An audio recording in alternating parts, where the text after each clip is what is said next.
Greetings to you from wherever you're watching us this morning. Thanks for joining us once again. Welcome to the Tuesday edition of the show.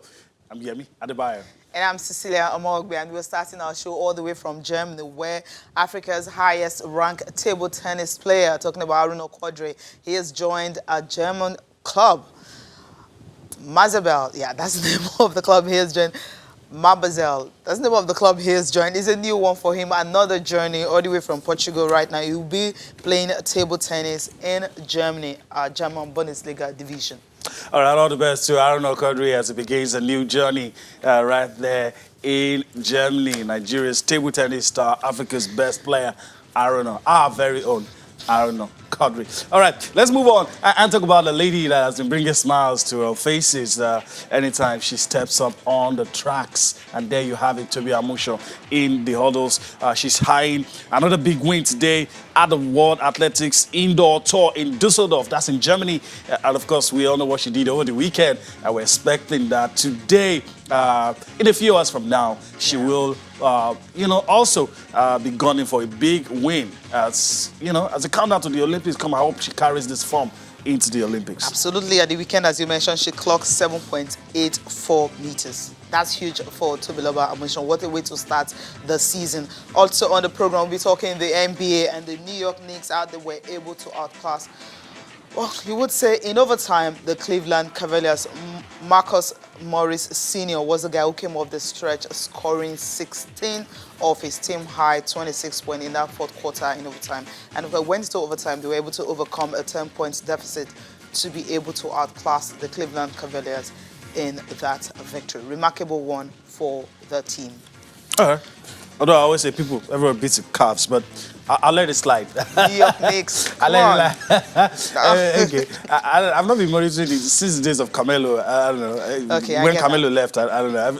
Something just left. All right, that's how we start the show this morning with basketball, and we start you off with the results. Of course, there's so many stories behind the numbers, but let's start with the results. Let's take you through the results in the NBA. Very interesting matches played. We just talked about the Knicks. Let me run through the results. Of course, Cecilia will be on hand to tell us the stories behind these numbers you have. Philadelphia 76ers up against the Miami Heat. It was a good victory for the Miami Heat. And, of course, Jimmy Butler comes up for discussion later on because of his performance.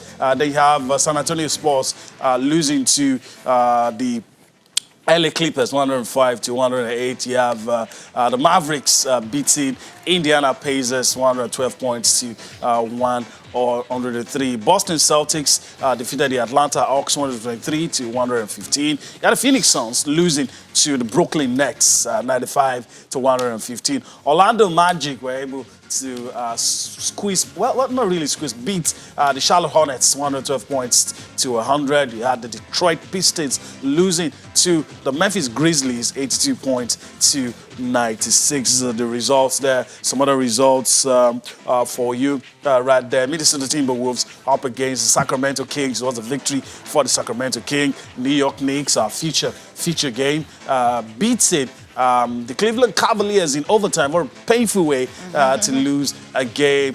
And for the Warriors, the Golden State Warriors, they came up with a win in spite of the heroics of Bradley Beal for the Washington Wizards. It wasn't going to happen. And, of course, the Warriors winning that game 105-170. Many interesting stories. 125-170. Many interesting stories in all of these games.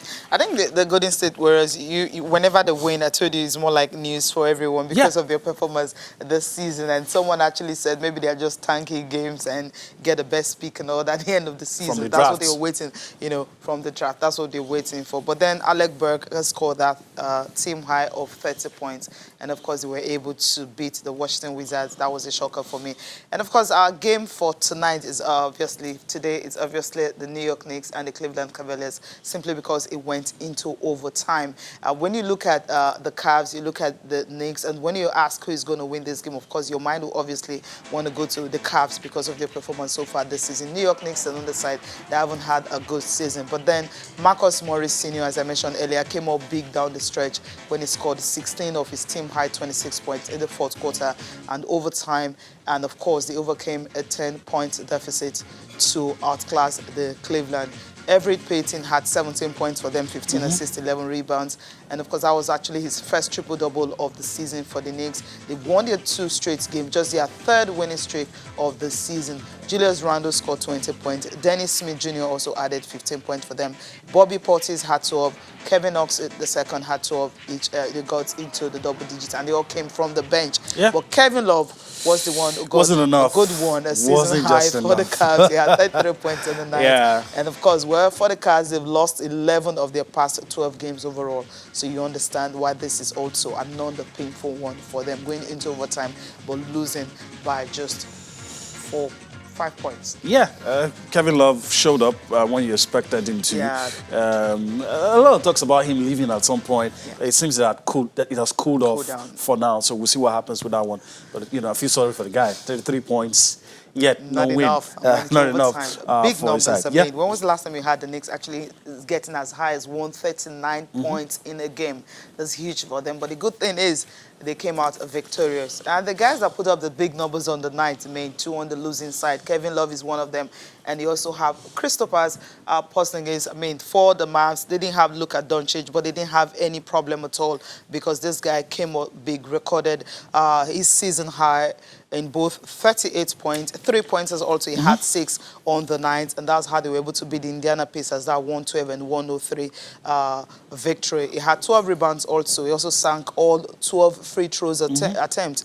And so this is... And they steal as well. Absolutely. Still, so he got all the numbers. Jimmy Butler, of course, the Miami Heat guy, Yemi, your friend. Yeah. So 38, 7, and 2. He put up some big numbers on the night. And the victory coming up, coming against the Philadelphia 76ers. Absolutely. Joel Yeah, Joel Embiid's team Embiid, is yeah. big, and two of them big in the Eastern Conference. So we'll see what happens. And the guy I talked about as well ended up on the losing side. On the losing side, you put up these big numbers and you're playing against what? The team that's having the worst record in the NBA right now, the Golden State Warriors, and you then get to win. Bradley Beal, 43, 2, and 6 assists, but then it just wasn't enough for them, and they lost. Kevin Love, of course, was also on the losing side, 33, 13, and 6, double he had there. But then that also wasn't enough for them to beat. Okay, yeah, the team that has the worst record. Okay. All right. All right, the guys, no, really the worst record. Yeah. New York Knicks, of course, they've been on fire recently. Okay, let's leave the NBA, but staying with basketball. This time around, more tributes coming to Kobe Bryant, but then the Lakers are trying to move forward. But it's difficult for them because they'll be playing a home game tonight, right? And so, the press has been talking to the coach, LeBron James, and all of them, how they're trying to actually overcome, that loss and just focus on playing basketball, which it's really been difficult for most of these players. Yeah, it's grief. He's been talking about how he's handling the grief. It's a tall order. Someone that used to know, someone that appeared larger than life, someone whose achievements just, it's there for everybody to see how big, it belongs to the Laker nation, the way they call it. And this is listening to LeBron James share his thoughts about playing amidst grief.